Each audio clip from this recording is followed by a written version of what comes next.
My media செய்திகள். இன்றைய தலைப்புச் செய்திகள். புதுச்சேரி பல்கலைக்கழக விடுதியில் மாணவி தற்கொலை செய்து கொண்டது குறித்து போலீசார் விசாரணை. புதுச்சேரியில் உப்பளம் தொகுதி ஆட்டுப்பட்டி பகுதியில் வசிக்கும் மக்களுக்கு இலவச மனைப்பட்டா வழங்குவது, அடுக்குமாடி குடியிருப்பு கட்டுவதற்கான சாத்தியக்கூறுகள் குறித்து மாவட்ட ஆட்சியருடன் தற்காலிக சபாநாயகர் அன்பழகன் எம்எல்ஏ ஆய்வு மேற்கொண்டார். புதுச்சேரியில் தேசிய அளவிலான நெட்பால் சாம்பியன்ஷிப் போட்டியில் வெற்றி பெற்ற அணிகளுக்கு பரிசு மற்றும் கோப்பையை முதலமைச்சர் ரங்கசாமி வழங்கினார். வில்லியனூர் ஸ்ரீ கோகிலாம்பிகை சமேத ஸ்ரீ திருகாமேஸ்வரர் ஆலய மாட வீதியை பௌர்ணமி அன்று விழா குழுவினர் 144வது மாதமாக வலம் வந்து தரிசனம் செய்தனர். புதுவை மாநிலம் வில்லியனூர் பகுதியில் ஸ்ரீ கோகிலாம்பிகை சமேத ஸ்ரீ திருகாமேஸ்வரர் ஆலயம் அமைந்துள்ளது. பௌர்ணமி நாளில் மாடவீதியை பௌர்ணமி விழா குழுவினர் வலம் வருவது வழக்கம். அந்த வகையில் 144வது மாதமாக பௌர்ணமி விழா குழுவினர் வலம் வந்து தரிசனம் செய்தனர். வைகாசி மாத பௌர்ணமியை முன்னிட்டு ஆலயத்தில் உள்ள பிரம்ம தீர்த்தத்தில் கலசம் வைத்து சிறப்பு வழிபாடு மற்றும் தீபாராதனை காண்பிக்கப்பட்டது.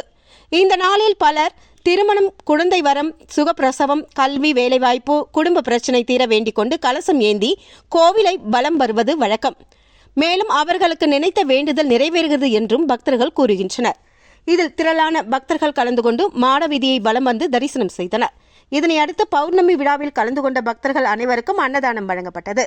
விழா ஏற்பாடுகளை பௌர்ணமி விழா குழுவினர் முருகன் சிவாச்சாரியார், செம்மனேரி பரமநாதன், சிவகுமார், ஆறுமுகம், திருஞான சம்பந்தம் இளைஞர் குழுவினர் புருஷோத்தமன், சித்திக், பிரகதீஷ், அன்பு, எழில் மோகன், வினோத், குருபாலன், பரத் உட்பட பலர் கலந்து கொண்டு ஏற்பாடுகளை செய்திருந்தனர்.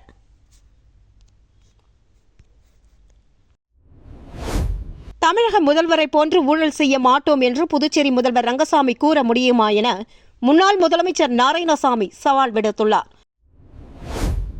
இது தொடர்பாக செய்தியாளர்கள் மத்தியில் பேசிய முன்னாள் முதல்வர் நாராயணசாமி, புதுச்சேரி அமைச்சரவையில் இலாக்கா ஒதுக்கீடு மற்றும் சபாநாயகர் பதவிக்காக பாரதிய ஜனதா கட்சியினர் முதல்வர் ரங்கசாமியிடம் கெஞ்சிக் கொண்டிருப்பதாகவும் அவர் குறிப்பிட்டுள்ளார். பாரதிய ஜனதா கட்சியிடம் அடிபணியாமல் இதே பாணியிலேயே முதலமைச்சர் ரங்கசாமி தொடர்ந்து செயல்பட வேண்டும் என்றும் அப்பொழுது அவர் வலியுறுத்தினார். தற்பொழுது முதலமைச்சர் ரங்கசாமியின் செயல்பாடுகளில் மாற்றம் தெரிவதாக குறிப்பிட்ட முன்னாள் முதல்வர் நாராயணசாமி, சபாநாயகர் நியமனம் தொடர்பான கோப்பை ஆளுநர் திருப்பி அனுப்பியதற்கான காரணத்தை அவர் விளக்க வேண்டும் என்றும் கோரினார். மேலும் அமைச்சர்களுக்கு இன்னும் இலாக்காக்கள் ஒதுக்கப்படாததால் புதுச்சேரியில் அனைத்து அரசு துறைகளும் முடங்கியுள்ளதாக அவர் குற்றம் சாட்டினார். புதுச்சேரியின் அனைத்து துறைகளிலும் ஊழல் நடந்து வருவதாக குறிப்பிட்ட அவர், தமிழக முதல்வர் போல நான் ஊழல் செய்ய மாட்டேன் என்று ரங்கசாமியால் கூற முடியுமா என்று சவால் விடுத்தார். முதலமைச்சர் ரங்கசாமி தமிழக முதல்வரிடமிருந்து நிர்வாக பாடங்களை கற்றுக்கொள்ள வேண்டும் என்றும் அறிவுறுத்தினார். காட்டேரிக்குப்பம் பகுதியில் அமைந்துள்ள 33 அடி உயர அருள்மிகு சுந்தரநாயகி உடனுரை அஷ்டலிங்கேஸ்வரர் ஆலயத்தில் ஆனி மாத பௌர்ணமியை முன்னிட்டு நடைபெற்ற சிறப்பு பூஜையில் திரளான பக்தர்கள் கலந்து கொண்டு தரிசனம். புதுச்சேரி மாநிலம் மண்ணாடிப்பட்டு கொம்யூன் காட்டேரிக்குப்பம் பகுதியில் அமைந்துள்ள 33 அடி உயர அருள்மிகு சுந்தரநாயகி உடனுரை அஷ்டலிங்கேஸ்வரர் திருக்கோவிலில் ஆனி மாத பௌர்ணமியை முன்னிட்டு சிறப்பு பூஜைகள் நடைபெற்றது. இதில் சிவபெருமானுக்கு அலங்காரம் செய்து மகா தீபாராதனை காண்பிக்கப்பட்டது. தொடர்ந்து ஆலயத்தின் மேல் பௌர்ணமி தீபம் ஏற்றுதல் நிகழ்ச்சி நடைபெற்றது. அதனை அடுத்து ஆலயத்தில் உள்ள அஷ்டலிங்கங்களுக்கும் அலங்காரங்கள் செய்து பூஜைகள் செய்யப்பட்டது. தொடர்ந்து சுந்தரநாயகி, அஷ்டபைரவர், நவகிரக விநாயகர், முருகபெருமான், வள்ளி தெய்வானை ஆகிய சுவாமிகளுக்கு அலங்காரங்கள் செய்து தீபாராதனை காண்பிக்கப்பட்டது. இதில் பக்தர்கள் திரளானோர் கலந்து கொண்டு தரிசனம் செய்தனர். திருபுவனை சட்டமன்ற அலுவலகத்தில் குடிசை மாற்று வாரியம் மூலமாக வீடு கட்டும் பயனாளிகளுக்கு தவணை தொகை பெறுவதற்கான ஆணையினை சட்டமன்ற உறுப்பினர் சாய்ஜய் சரவணகுமார் வழங்கினார். புதுச்சேரி மாநிலம் திருபுவனை சட்டமன்ற அலுவலகத்தில் குடிசை மாற்று வாரியம் சார்பில் வீடு கட்டும் பயனாளிகளுக்கு தவணை தொகை பெறுவதற்கான ஆணைகளை சட்டமன்ற உறுப்பினர் சாய்ஜய் சரவணகுமார் இன்று வழங்கினார். திருபுவனை சட்டமன்ற தொகுதியைச் சேர்ந்த 10 பயனாளிகளுக்கு குடிசை மாற்று வாரியத்தின் காமராஜர் கல்வீடு கட்டும் திட்டம் மற்றும் பிரதம மந்திரி ஆவாஸ் யோஜனா திட்டத்தின் கீழ் வீடு கட்டும் பயனாளிகளுக்கான 3ஆம் தவணை நிதியை பெறுவதற்கான ஆணைகள் வழங்கப்பட்டது. இதில் இளநிலை பொறியாளர் பாஸ்கர், திருபுவனை தொகுதி தமிழக வெற்றிக்கழக நிர்வாகிகள், பொதுமக்கள் மற்றும் பயனாளிகள் பலர் கலந்து கொண்டனர். புதுச்சேரியில் உப்பளம் தொகுதி ஆட்டுப்பட்டி பகுதியில் வசிக்கும் மக்களுக்கு இலவச மனைப்பட்டா வழங்குவது, அடுக்குமாடி குடியிருப்பு கட்டுவதற்கான சாத்தியக்கூறுகள் குறித்து மாவட்ட ஆட்சியருடன் தற்காலிக சபாநாயகர் அன்பழகன் எம்எல்ஏ ஆய்வு மேற்கொண்டார். புதுச்சேரி உப்பளம் தொகுதி சட்டமன்ற உறுப்பினரும் தற்காலிக சபாநாயகருமான அன்பழகன் அவர்கள் தொகுதி மக்களின் கோரிக்கைகளை அறிந்து தொகுதி முழுவதுமாக அதிகாரிகளுடன் சென்று தொடர் ஆய்வு மேற்கொண்டு வருகிறார். அந்த வகையில் உப்பளம் தொகுதிக்குட்பட்ட ஆட்டுப்பட்டி பகுதியில் வசிக்கும் மக்களுக்கு அடிப்படை வசதிகள் தேவை குறித்தும் இலவச மனைப்பட்டா மற்றும் அப்பகுதியில் உள்ள 30,000 சதுர அடியில் அடுக்குமாடி குடியிருப்புகள் கட்டுவது தொடர்பாக தற்காலிக சபாநாயகரும் சட்டமன்ற உறுப்பினருமான அன்பழகன் மற்றும் மாவட்ட ஆட்சியர் குலோத்துங்கன் ஆகியோர் ஆய்வு மேற்கொண்டனர். மேலும் அப்பகுதி மக்களின் குறைகளையும் அப்போது அவர்கள் கேட்டறிந்தனர். இப்பகுதி மக்களுக்கு இலவசமாக மனைப்பட்டா வழங்குவது குறித்தும் அங்கு அடுக்குமாடி குடியிருப்பு கட்டுவது குறித்தும் ஆலோசித்து நடவடிக்கை எடுப்பதாக மாவட்ட ஆட்சியர் உறுதியளித்துள்ளார்.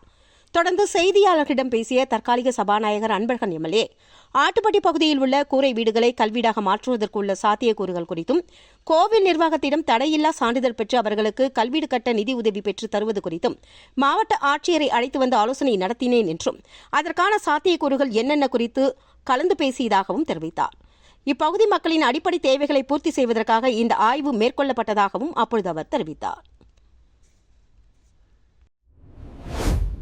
ரோட்டரி மாவட்டம் 2981 புதிய ஆளுநராக பதவியேற்ற வைத்தியநாதன் சுமார் 10 கோடி ரூபாய் மதிப்பிலான மக்கள் நலத்திட்ட பணிகளை செய்ய உள்ளதாக அறிவித்துள்ளார்.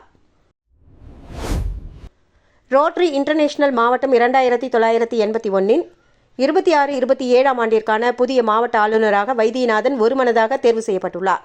புதுச்சேரி ஓஷன் ஸ்பிரே ரிசார்ட்டில் நடைபெற்ற பிரம்மாண்ட விழாவில் அவர் பதவியேற்றுக் கொண்டார். புதுச்சேரி, காரைக்கால், கடலூர், மயிலாடுதுறை, தஞ்சாவூர், திருவாரூர், நாகப்பட்டினம் உள்ளிட்ட பகுதிகளில் செயல்படும் 160 ரோட்டரி சங்கங்களின் ஒருமனதான ஆதரவுடன் அவர் போட்டியின்றி தேர்வு செய்யப்பட்டுள்ள முதல் மாவட்ட ஆளுநர் என்ற சிறப்பை பெற்றுள்ளார்.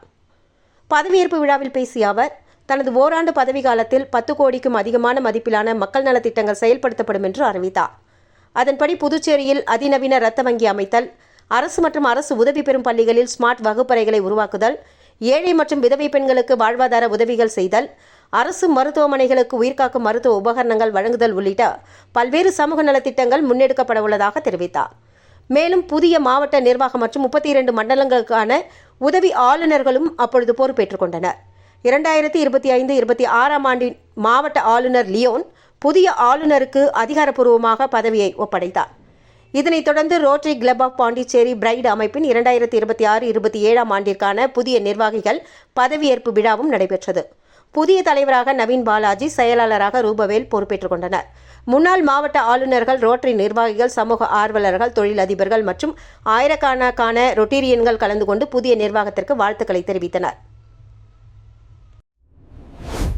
புதுவை பெரியகடை காவல் நிலையம் மற்றும் போக்குவரத்து காவல் நிலையத்தில் லட்சிய ஜனநாயக கட்சியின் தலைவரும் காமராஜர் நகர் தொகுதி சட்டமன்ற உறுப்பினருமான ஜோஸ் சார்லஸ் மார்டின் ஆய்வு மேற்கொண்டு தேவையான அடிப்படை வசதிகளை செய்து தருவதாக உறுதியளித்தார். லட்சிய ஜனநாயக கட்சியின் தலைவரும் காமராஜ் நகர் தொகுதி சட்டமன்ற உறுப்பினருமான ஜோஸ் சார்லஸ் மார்டின் இன்று புதுவை பெரியகடை காவல் நிலையம் மற்றும் போக்குவரத்து காவல் நிலையத்தில் நேரில் ஆய்வு மேற்கொண்டார். ஆய்வின் போது காவல் நிலைய கட்டிடத்தின் நிலை, குடிநீர் வசதி, வரைபட பராமரிப்பு மற்றும் பதிவுகள் உள்ளிட்டவற்றை பார்வையிட்டார்.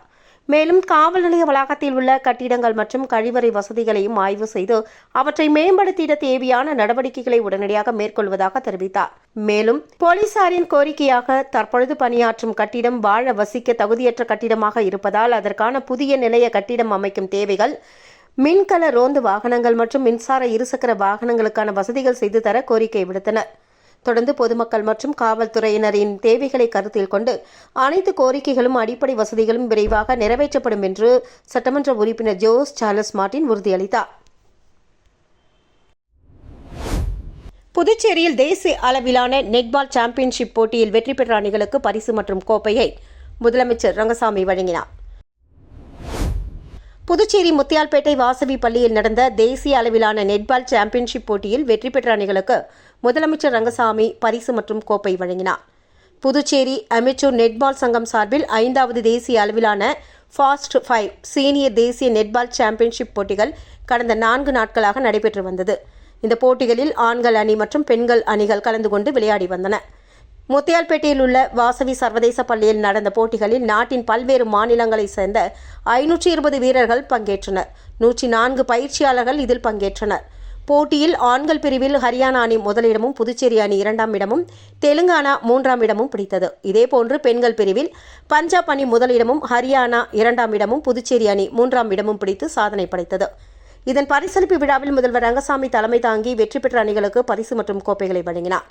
விழாவில் சட்டமன்ற உறுப்பினர்கள் ஆறுமுகம், வையாபுரி மணிகண்டன், இந்திய நெட்பால் கூட்டமைப்பின் தலைவர் சுமன் கௌஷிக், பொதுச் செயலாளர் விஜேந்தர் சிங், வாசவி சர்வதேச பள்ளி தலைவர் வேணுகோபால், புதுச்சேரி அமெச்சூர் நெட்பால் தீபராஜன், சங்க தலைவர் பாரத் அனிதா, வாசவி சர்வதேச பள்ளி பொருளாளர் சகுருநாதன், வாசவி சர்வதேச பள்ளி மாரிமுத்து உட்பட பலர் இதில் பங்கேற்றனர். ஆசிரியர்களை பிற பணிகளில் ஈடுபடுத்த அதிகாரிகளுக்கு கவர்னர் அதிரடி உத்தரவு பிறப்பித்துள்ளார். அரசு துறைகளில் ஒரே இடத்தில் 3 ஆண்டிற்கு மேல் உள்ளவர்களை கட்டாயம் இடமாற்றம் செய்யவும், குறிப்பாக பிராந்திய அளவில் இடமாற்றம் செய்திட உத்தரவிட்டார். அதேபோன்று பிற துறை பணிகளில் ஈடுபடுத்தப்பட்டுள்ள ஆசிரியர்களை திரும்ப பெற அதிகாரிகளுக்கு கவர்னர் கைலாஷ்நாதன் உத்தரவிட்டுள்ளார். கவர்னரின் இந்த அதிரடி உத்தரவால் கற்பித்தல் பணியை தவிர்த்து LDC, UDC பணிகளில் ஈடுபட்டுள்ள ஆசிரியர்களுக்கு பெரும் கலக்கத்தை ஏற்படுத்தியுள்ளது. கவர்னர் தனது அதிரடி உத்தரவை தொடர்ந்து கண்காணித்து நடவடிக்கை எடுத்து பிற துறைகளில் உள்ள ஆசிரியர்களை மீண்டும் கற்பித்தல் பணிக்கு கொண்டு வர வேண்டும் என சமூக ஆர்வலர்களின் எதிர்பார்ப்பாக உள்ளது. புதுச்சேரி பல்கலைக்கழக விடுதியில் மாணவி தற்கொலை செய்து கொண்டது குறித்து போலீசார் விசாரணை. திருவாரூர் நேதாஜி நகர் கொடிமரத்து வீதியைச் சேர்ந்தவர் செந்தில்குமார் மகள் 22 வயதான உமா மகேஸ்வரி புதுச்சேரி பல்கலைக்கழக விடுதியில் தங்கி BSc கணிதம் இறுதியாண்டு படித்து வந்தார். இவர் குடும்ப பிரச்சினை காரணமாக கடந்த சில நாட்களாகவே மன உளைச்சலில் இருந்து வந்துள்ளார். இந்நிலையில் நேற்று இறுதியாண்டு சேர்வதற்காக தனது தந்தையை செல்போன் மூலம் தொடர்பு கொண்டுள்ளார். அவர் போனை எடுக்காததால் மனமுடைந்த அந்த பெண் தனது நண்பருக்கு போன் செய்துவிட்டு தனக்கு வாழ பிடிக்கவில்லை என்று கூறி போனை துண்டித்துள்ளார். இதனை அடுத்து அவரது நண்பர் அளித்த தகவலின் பேரில் விடுதி காப்பாளர்கள் சென்று பார்த்தபொழுது விடுதி அறையில் உள்ள மின்விசிறியில் உமா மகேஸ்வரி தூக்கில் தொங்கிய நிலையில் இருந்தார். அதிர்ச்சியடைந்த விடுதி காப்பாளர் சக ஊழியர்களின் உதவியுடன் உமா மகேஸ்வரியை மீட்டு கதிர்காமம் அரசு பொது மருத்துவமனைக்கு அழைத்து சென்றனர். அங்கு அவரை பரிசோதித்த மருத்துவர் உமா மகேஸ்வரி ஏற்கனவே இறந்துவிட்டதை உறுதி செய்தார். இதுகுறித்து புகாரின் பேரில் காலப்பட்டு போலீசார் வழக்கு பதிவு செய்து விசாரித்து வருகின்றனர். புதுச்சேரி முன்னாள் துணைநிலை ஆளுநர் MM லகேரா மறைவிற்கு முதலமைச்சர் ரங்கசாமி இரங்கல் தெரிவித்துள்ளார். இது தொடர்பாக அவர் வெளியிட்டுள்ள இரங்கல் செய்தியில், MM லகேரா இந்திய ராணுவத்தில் தலைசிறந்த வீரராகவும் திறமையான நிர்வாகியாகவும் சிறந்த தேசபக்தராகவும் திகழ்ந்தவர். மேலும் புதுச்சேரி துணைநிலை ஆளுநராக இருந்த காலத்தில் மக்கள் நலனில் ஆழ்ந்த அக்கறையுடன் நேர்மை, அர்ப்பணிப்பு, உயர்ந்த பொது சேவை மனப்பான்மையுடன் தன் அரசியல் சாசன பொறுப்புகளை திறம்பட நிறைவேற்றியவர். 2004 ஏற்பட்ட சுனாமியின் போது பாதிக்கப்பட்ட கிராமங்களுக்கும் மக்களுக்கும் விரைவில் இயல்பு நிலைக்கு திரும்புவதற்கு அவர் எடுத்துக்கொண்ட தனிப்பட்ட அக்கறையும் அர்ப்பணிப்பு மிக்க சேவையும் புதுச்சேரி மக்களின் நினைவில் என்றும் நிலைத்திருக்கும் என்றும், அவரது மறைவு நாட்டுக்கும் அவருடன் நெருங்கி பழகியவர்களுக்கும் இணைந்து பணியாற்றிய அனைவருக்கும் ஈடு செய்ய முடியாத பேரிழப்பு என்று குறிப்பிட்டுள்ளார். காரைக்கால் அம்மையார் கோவில் மாங்கனி திருவிழாவில் ஆயிரக்கணக்கான பக்தர்கள் மாங்கனிகளை வீசி வழிபாடு. காரைக்காலில் பிரசித்தி பெற்ற காரைக்கால் அம்மையார் மாங்கனி திருவிழாவின் முக்கிய நிகழ்வான மாங்கனி இறைத்தல் நேற்று பக்தி பரவசத்துடன் நடைபெற்றது. பரமசிவன் பிச்சாண்டமூர்த்தியாக வீதி உலா வந்தபோது ஆயிரக்கணக்கான பக்தர்கள் தங்கள் வீடுகள் மற்றும் மாடிகளில் இருந்து மாங்கனிகளை இறைத்து வேண்டுதல்களை நிறைவேற்றிக் கொண்டனர். தமிழகம், புதுச்சேரி உட்பட பல்வேறு பகுதிகளில் இருந்து ஒன்று திரண்ட பக்தர்கள் மாங்கனிகளை பெற்றுக்கொண்டு வழிபாடில் ஈடுபட்டனர். காரைக்கால் அம்மையார் பெற்ற தெய்வீக மாங்கனி வரலாற்றை நினைவு கூர்ந்திடும் வகையில் ஆண்டுதோறும் நடத்தப்படும் இந்த திருவிழா பக்தர்களின் ஆன்மீக நம்பிக்கையை வெளிப்படுத்தும் சிறப்புமிக்க விழாவாக விளங்குகிறது. மாங்கனி திருவிழாவை ஒட்டி காரைக்கால் மாவட்ட முதுநிலை காவல் கண்காணிப்பாளர் தலைமையில் 100க்கும் மேற்பட்ட போலீசார் பாதுகாப்பு பணியில் ஈடுபடுத்தப்பட்டனர். மேலும் வீதிகள் தோறும் 60க்கும் மேற்பட்ட கண்காணிப்பு கோபுரங்கள் மற்றும் 100க்கும் மேற்பட்ட கண்காணிப்பு கேமராக்கள் பொருத்தப்பட்டு கண்காணிக்கப்பட்டது குறிப்பிடத்தக்கது. புதுச்சேரி பல்கலைக்கழக விடுதியில் மாணவி தற்கொலை செய்து கொண்டது குறித்து போலீசார் விசாரணை.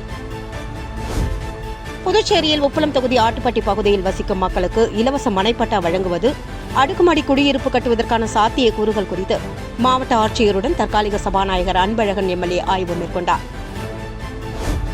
புதுச்சேரியில் தேசிய அளவிலான நெட்பால் சாம்பியன்ஷிப் போட்டியில் வெற்றி பெற்ற அணிகளுக்கு பரிசு மற்றும் கோப்பையை முதலமைச்சர் ரங்கசாமி வழங்கினார். இத்துடன் சாய் மீடியா செய்திகள் நிறைவடைந்தன. நன்றி.